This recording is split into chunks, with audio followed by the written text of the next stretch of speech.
Marcus Chen had been a mercenary for 12 years, but nothing had prepared him for this assignment.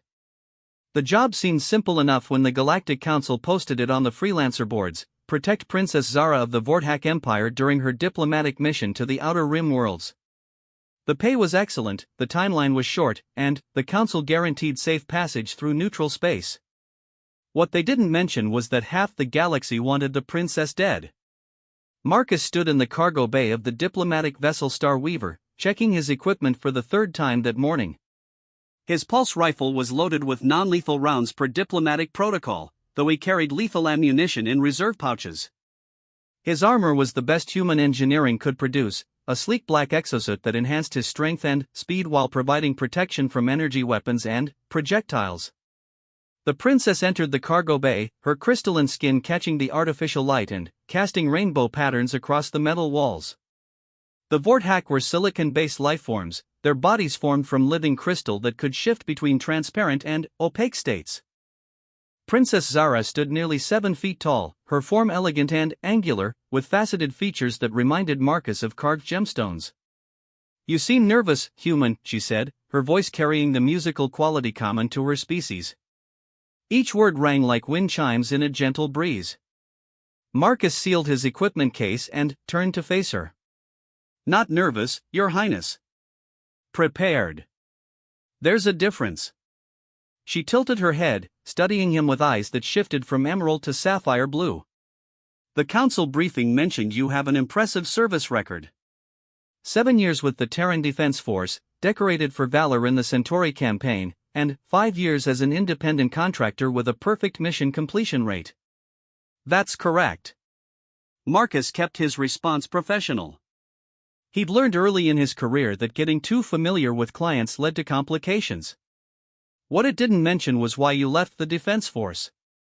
Marcus felt his jaw tighten. The princess was more perceptive than he'd expected. "Personal reasons, Your Highness." Before she could press further, the ship's intercom crackled to life. "Attention, this is Captain Veltar. We're approaching the Kepler station for our first diplomatic stop.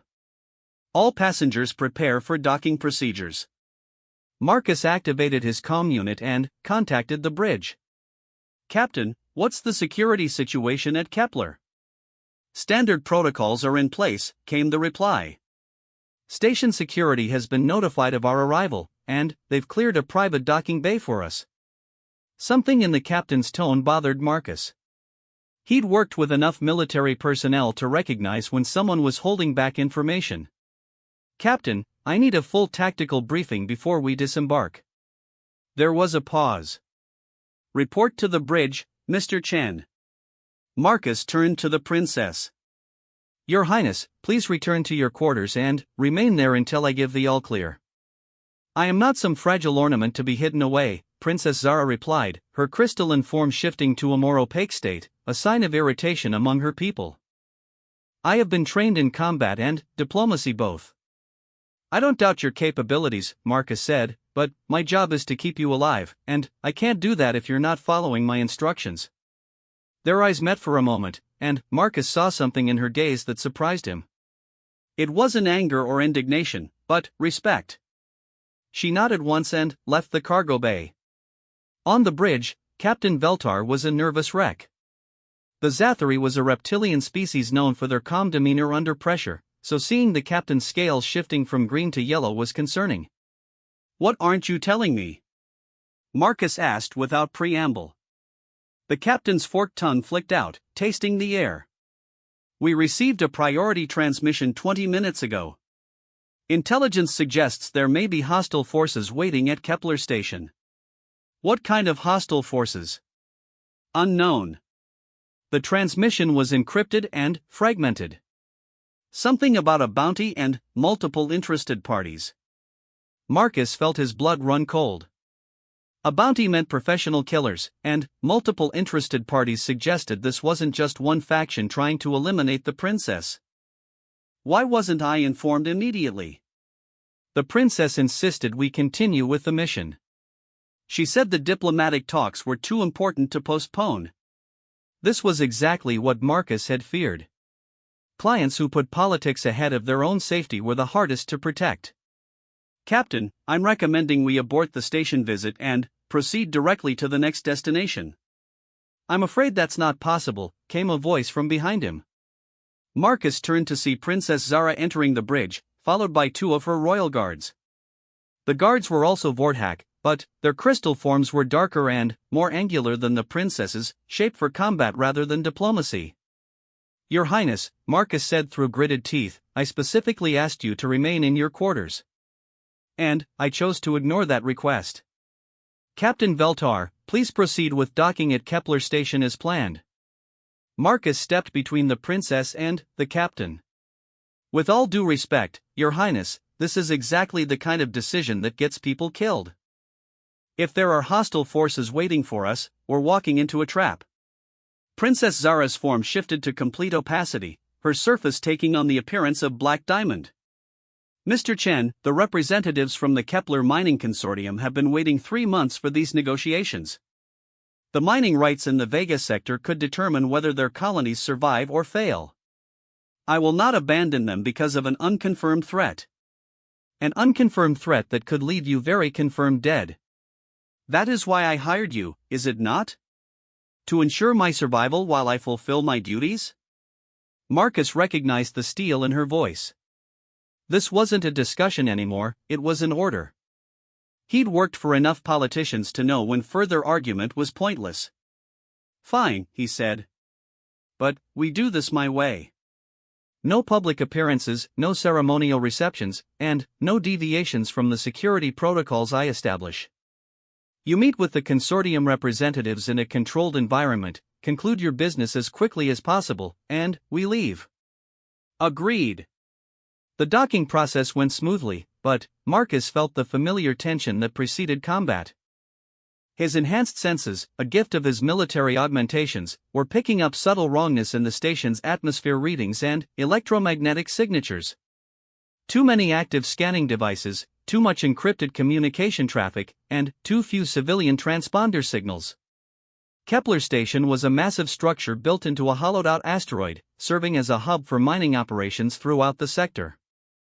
Under normal circumstances, it would be bustling with activity. Today, it felt like a tomb. Marcus led the way through the docking tube, his armor's sensors painting a tactical display across his helmet's visor. Princess Zara followed close behind, flanked by her 2 guards. The station's receiving bay was empty except for a small delegation of Kepler Mining Consortium officials. The lead negotiator was human, a thin man named Director Harrison whose nervous energy was immediately apparent. He kept glancing around the empty docking bay as if expecting danger to materialize from the shadows. Your Highness, Harrison said, bowing awkwardly. Welcome to Kepler Station. I apologize for the sparse reception, but we thought it best to keep things low-key given the current political climate. A wise precaution, the princess replied. Shall we proceed to the conference room? Marcus's tactical display suddenly lit up with threat indicators. His armor was detecting multiple heat signatures moving through the station's ventilation system, energy weapon charges building up in concealed locations, and jamming signals attempting to disrupt his communications. Contact rear, he shouted, spinning toward the docking tube as armed figures in stealth suits materialized from nowhere. The attack came from 3 directions simultaneously. Assassins dropped from ceiling access panels, more emerged from hidden compartments in the walls, and a 3rd group came through the main entrance to the docking bay. They moved with professional precision, their weapons trained on Princess Zara. Marcus's training took over. He dove toward the princess, his enhanced reflexes allowing him to intercept 2 sniper rounds meant for her head. The bullet struck his armor and deflected harmlessly, but the impact sent him staggering. Royal Guard, Defensive Formation Beta, he shouted to the princess's bodyguards. The 2 Vorthak warriors moved to flank their charge, their crystal bodies shifting into combat configurations. Sharp edges emerged from their limbs, and their forms became nearly opaque, making them harder targets for energy weapons. Marcus engaged the nearest group of assassins, his pulse rifle switching automatically to lethal rounds.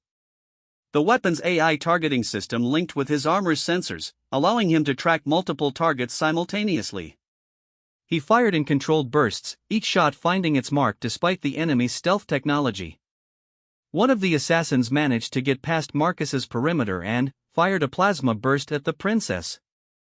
Without thinking, Marcus threw himself between them, taking the full force of the blast on his chest armor. The energy discharge overloaded his suit systems temporarily, leaving him vulnerable.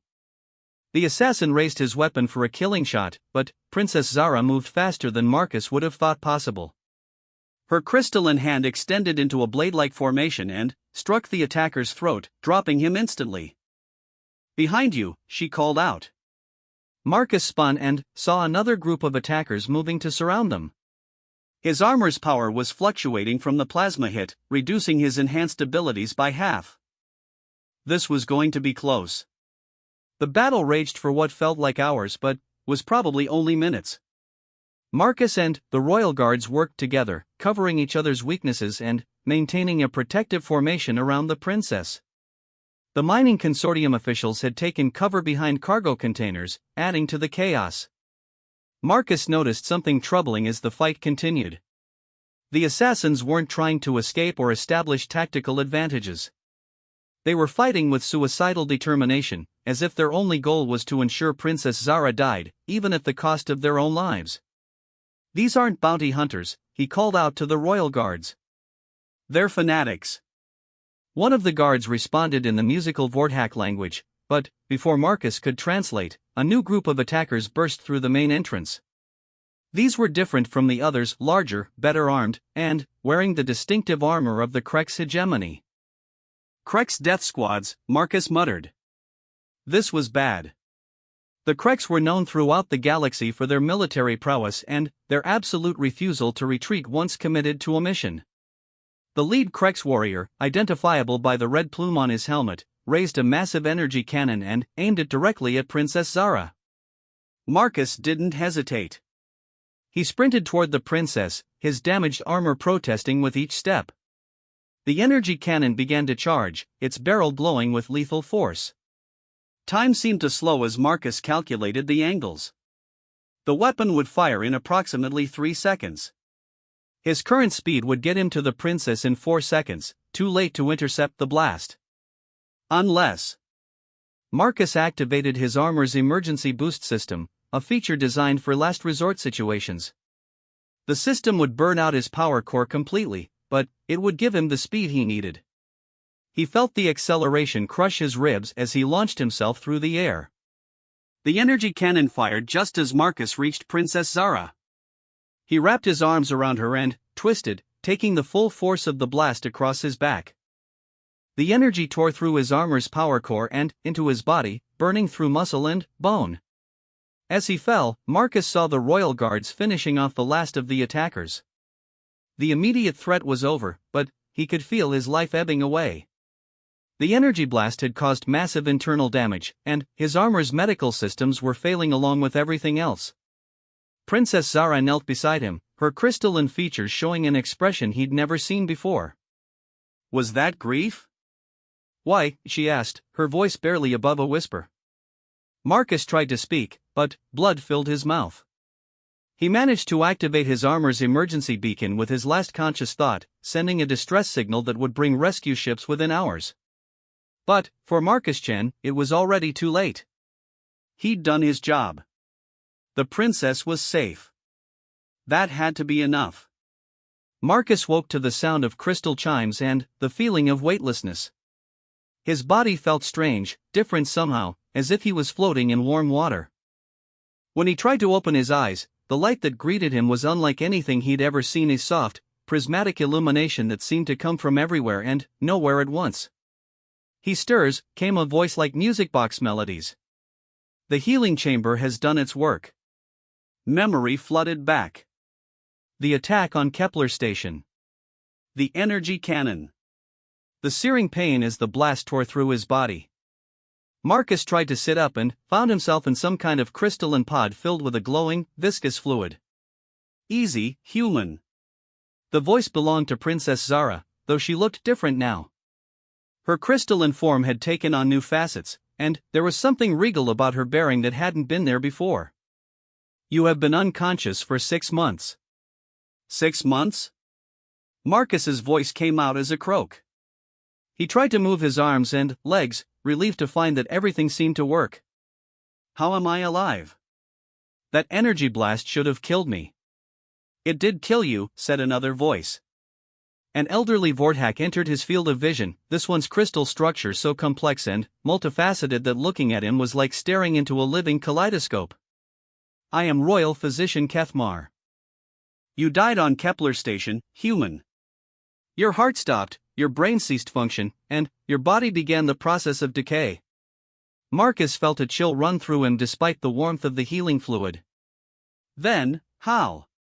My mother, Princess Zara, said simply. Your mother? Queen Solara of the Vorthak Empire. She ordered your resurrection.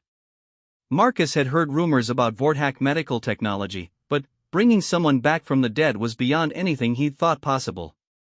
Why would she do that? I was just a hired bodyguard.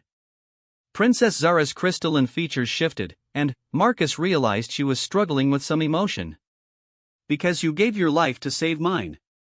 In Vorthak culture, such a debt cannot be left unpaid. My mother invoked the ancient law of life debt restoration. The process was not simple, Physician Kethmar explained. We had to rebuild much of your cellular structure at the molecular level. Your human biology is primitive compared to our crystal and matrix systems. It took months of careful reconstruction.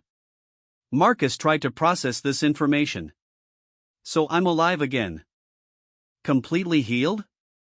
More than healed, the physician said with what Marcus was learning to recognize as a Vorthak smile, a subtle shift in the crystal facets that created a warm glow. The reconstruction process included certain enhancements. Your lifespan has been extended considerably, your physical capabilities improved, and your resistance to energy weapons increased dramatically. Enhanced? Marcus looked down at his hands, noticing that his skin seemed to have a faint luminescence to it. What kind of enhancements? You will discover them in time, Princess Zara said. For now, you must know that there have been complications. Marcus finally managed to sit up fully in the healing pod, the glowing fluid cascading off his body. Someone had dressed him in simple white robes that felt like they were made from woven starlight. What kind of complications? Princess Zara exchanged a look with the physician. My mother's decision to resurrect you has created a political crisis. Many in the Empire believe that using life debt restoration on an alien is an abomination. There have been protests, assassination attempts, and several noble houses have declared their opposition to the royal family. And that's not the worst of it, came a new voice. Marcus turned to see a Vorthak he didn't recognize entering the chamber.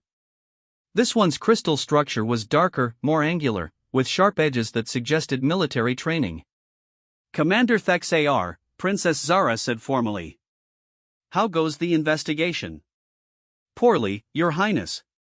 The attack on Kepler Station was just the beginning.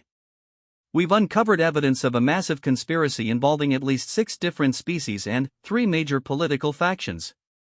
They call themselves the Purity Alliance, and their goal is the systematic elimination of what they consider genetic contamination in the galaxy. Marcus swung his legs over the side of the healing pod.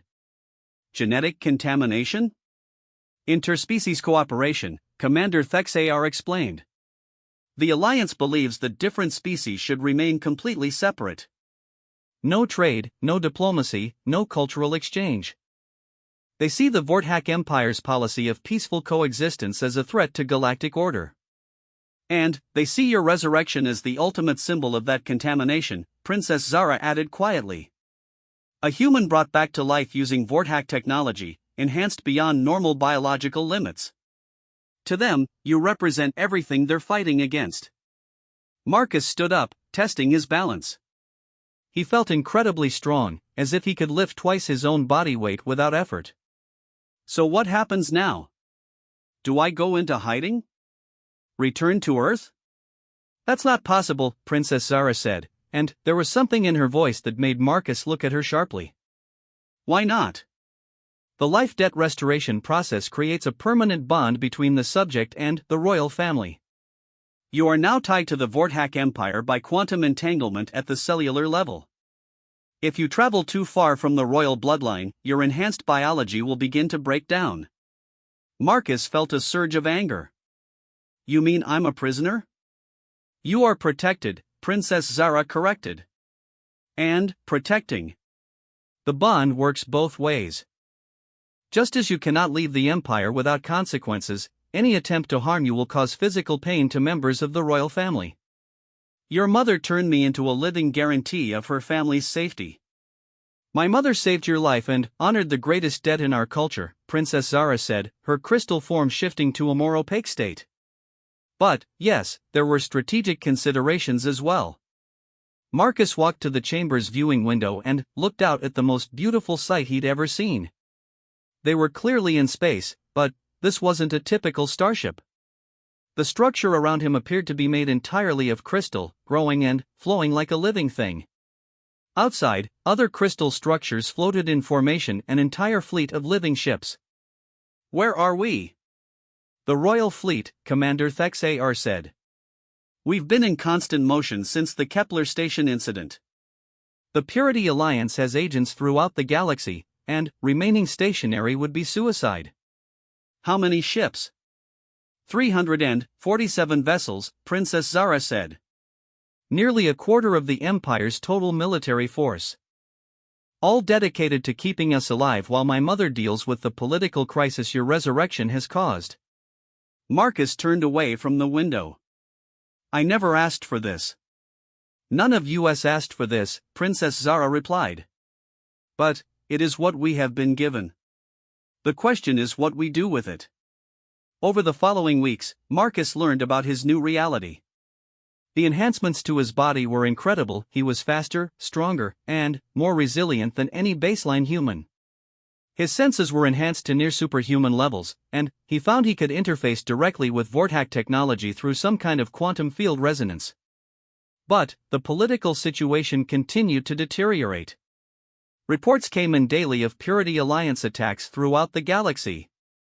They had somehow acquired advanced weaponry and were using it to devastating effect against any species that practiced interracial cooperation. The Alliance had also put an enormous bounty on Marcus's head, not to kill him, but to capture him alive. They wanted to study the life restoration process and find a way to reverse it, which would serve as proof that such abominations could be undone.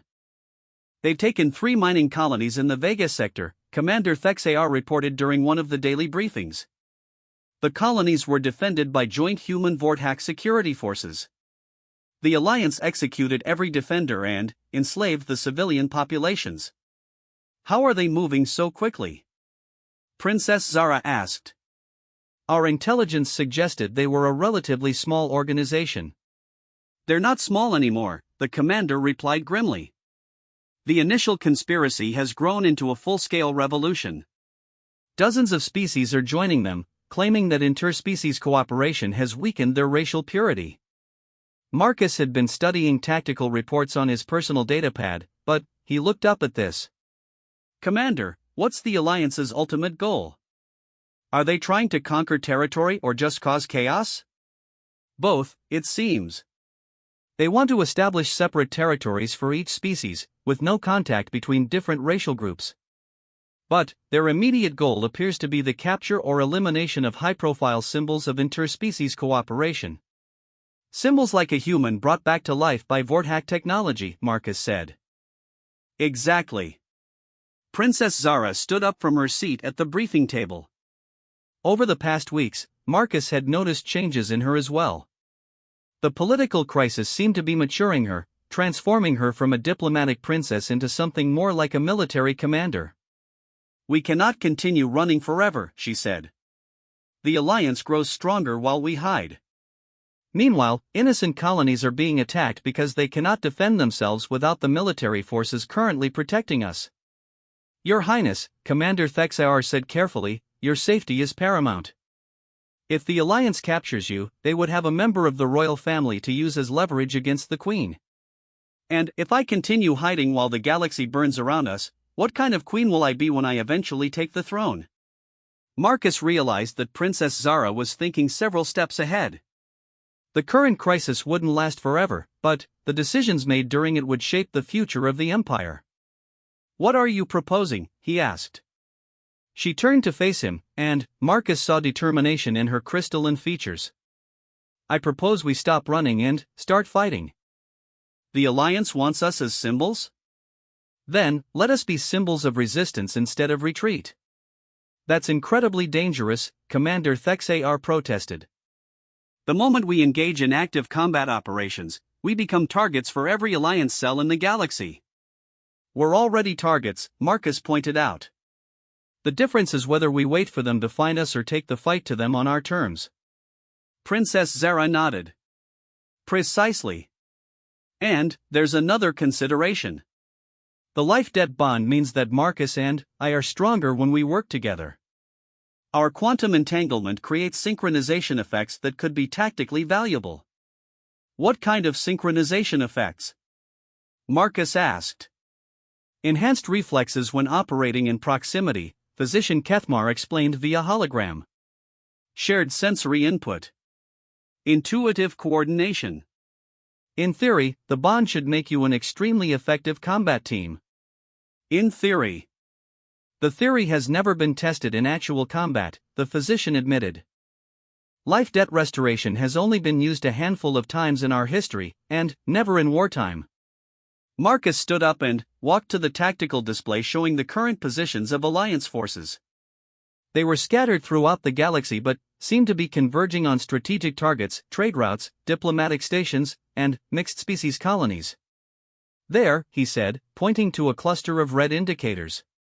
"The Alliance is massing forces here, near the Centauri trade hub. If they take that system, they'll control 30% of interspecies commerce." "Intelligence suggests they're planning a major assault within the next month," Commander Thexar confirmed. "Then, that's where we need to be," Princess Zara said. "We make our stand at Centauri. We show the galaxy that the Empire won't abandon its allies, and we test whether this bond between Marcus and myself can be turned into a weapon against the Alliance." "Your Highness," the commander said desperately, the risk of action is less than the risk of inaction," she interrupted. "Commander, prepare the fleet for departure to the Centauri system. We're going to war." As the briefing broke up and the various officers went to carry out their orders, Marcus found himself alone with Princess Zara. "Are you sure about this?" he asked. "Once we start fighting, there's no going back.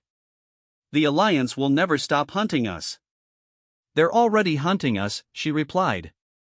"But, Marcus, there's something else. Something I haven't told you about the life debt bond."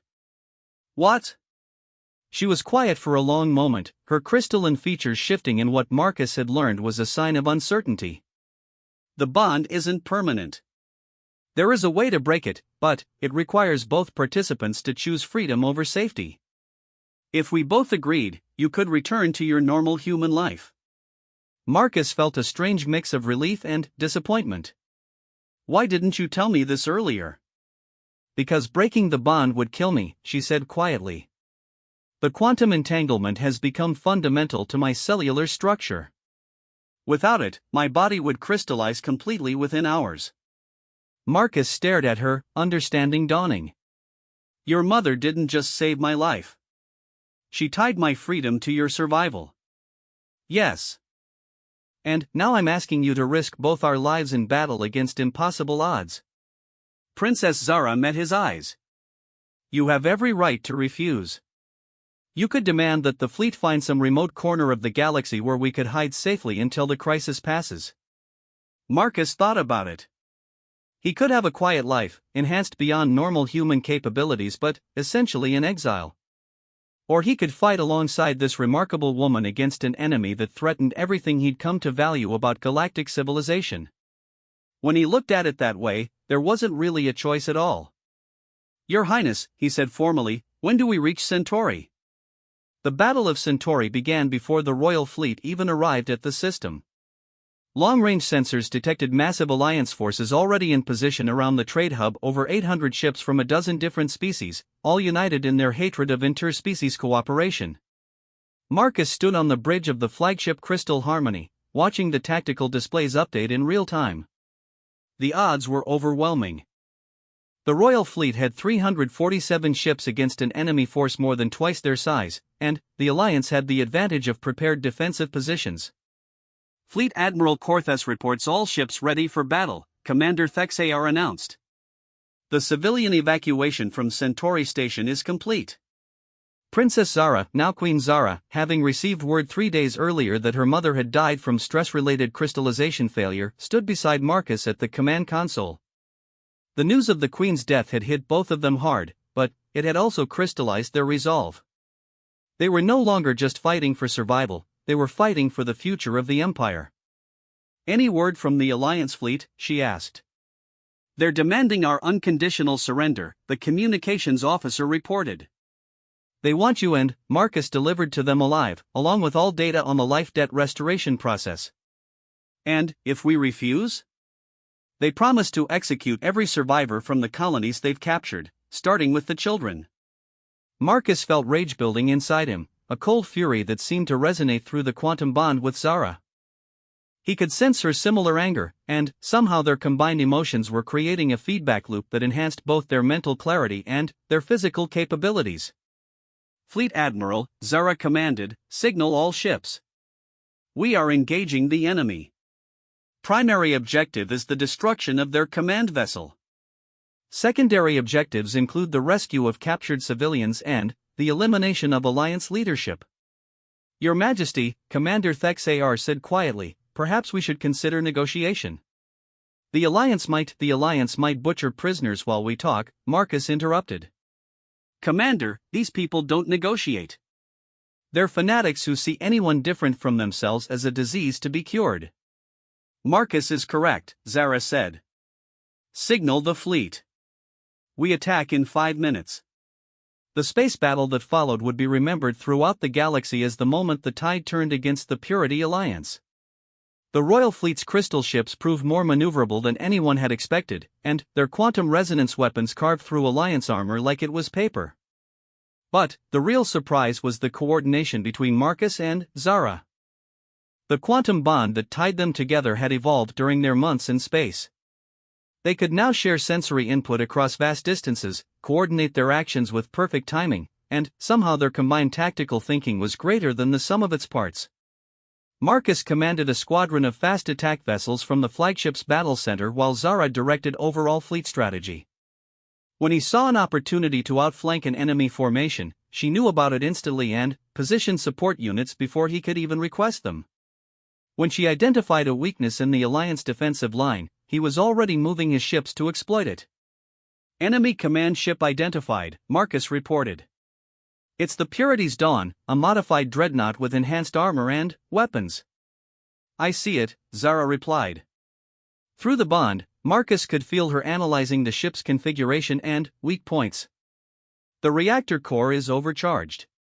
If we can damage their power regulation systems, the resulting explosion should take out half their fleet.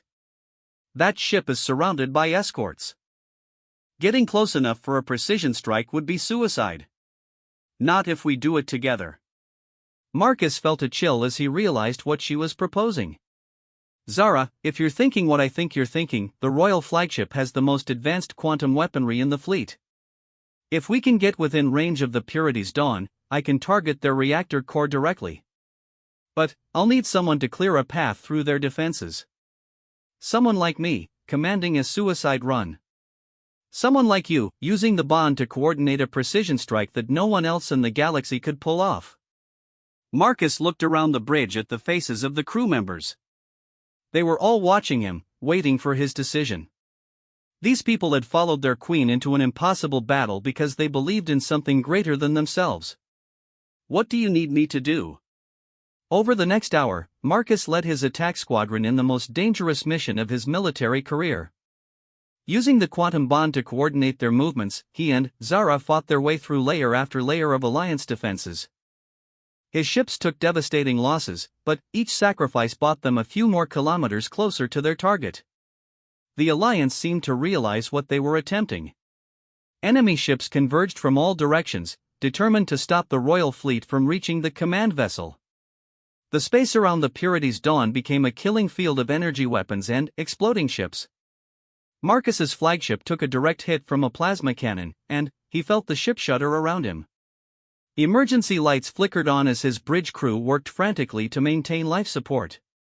Hull breach on decks 4 through 7, someone reported. We've lost main propulsion. Switch to backup systems, Marcus ordered. We're almost there.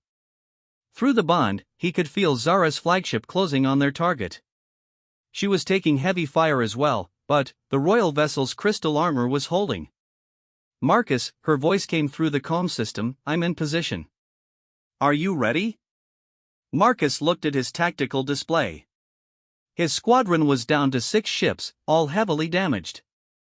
The Alliance had thrown everything they had at them, but somehow they'd fought their way to within striking distance of the enemy command ship.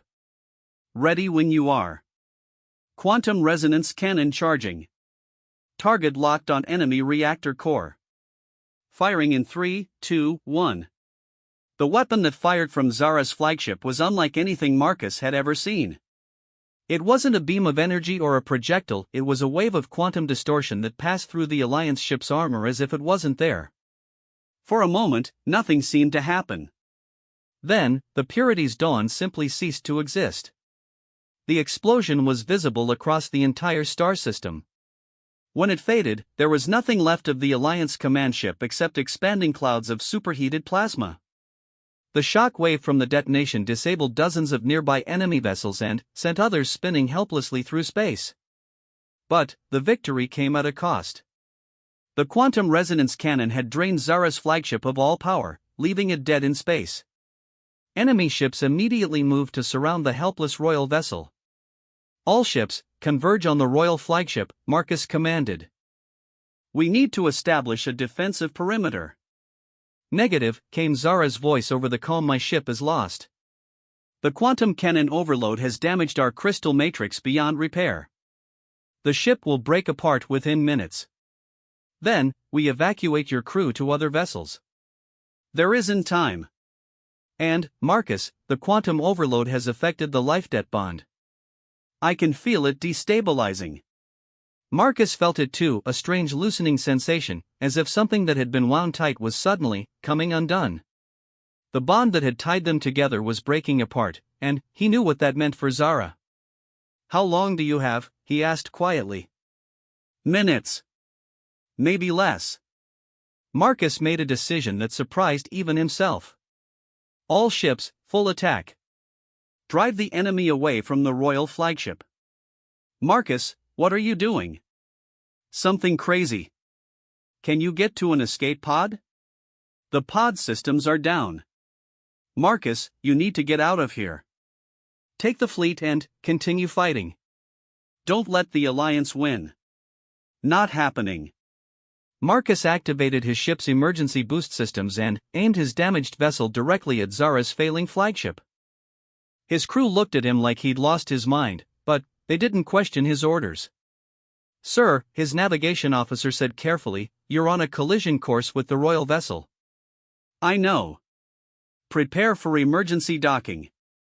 We're going to ram our way into their hull and extract the Queen. That's impossible. Our ship is too damaged to survive that kind of impact.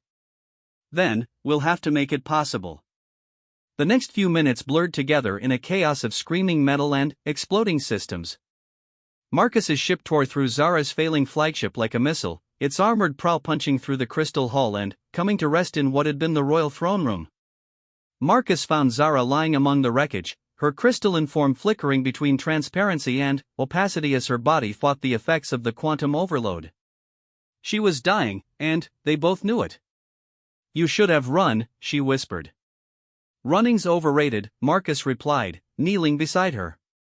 The bond is almost gone. When it breaks completely, I'll crystallize within minutes. But you'll be free, Marcus. You can return to Earth, live a normal life. What if I don't want a normal life? Marcus had been thinking about this moment for weeks, ever since he'd learned the true nature of their quantum entanglement. The bond was breaking, but not because of the weapon discharge. It was breaking because they'd both unconsciously chosen to let it break. What if I told you there was another way? He asked. What do you mean? The life debt restoration process. Could it work in reverse? Could I use my enhanced biology to stabilize yours? Zara's eyes widened. That's theoretically possible. But it would mean creating a new kind of bond, one that's never been attempted before.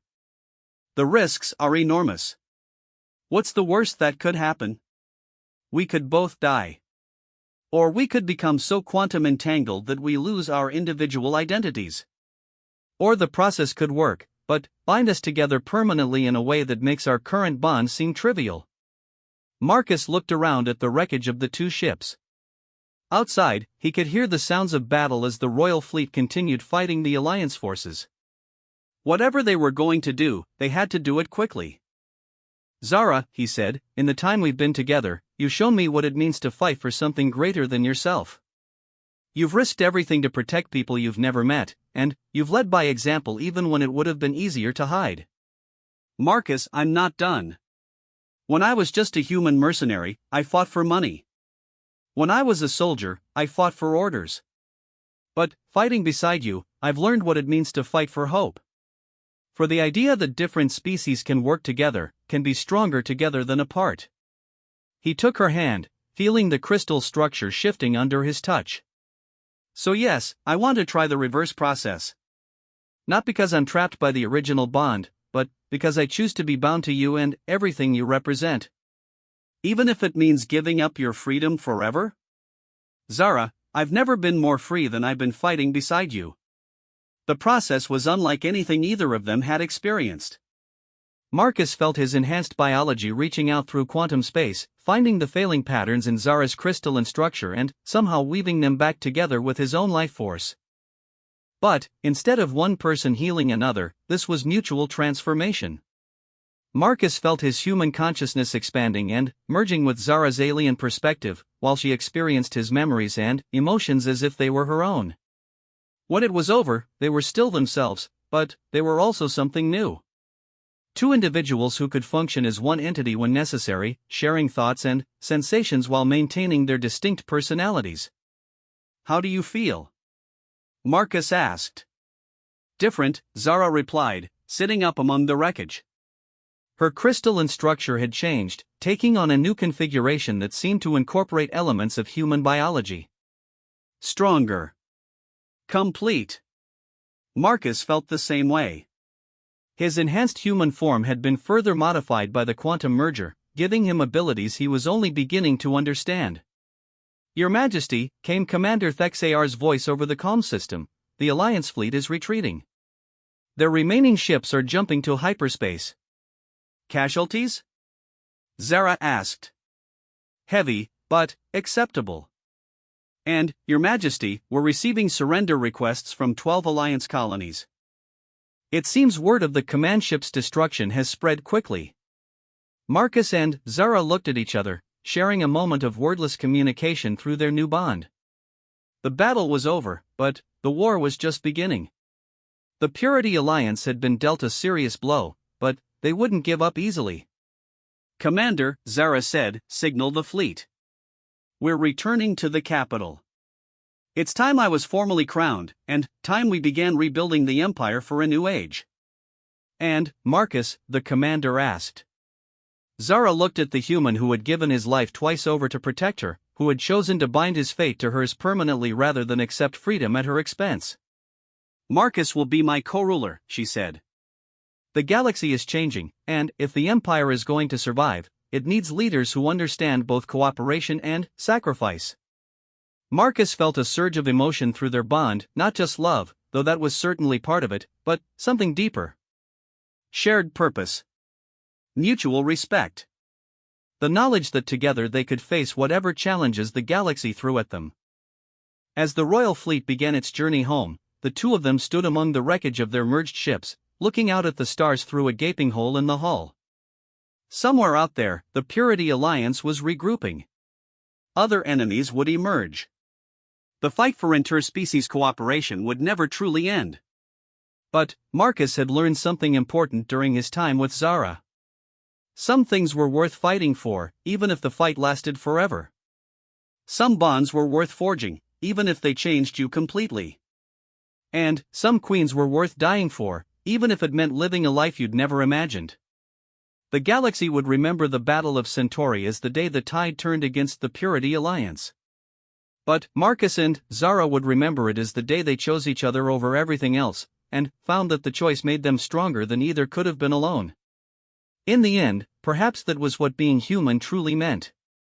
Not the species you were born as, but the choices you made about who to stand with when everything else fell apart. And, in a galaxy full of different species learning to work together, that was a lesson worth spreading to the stars.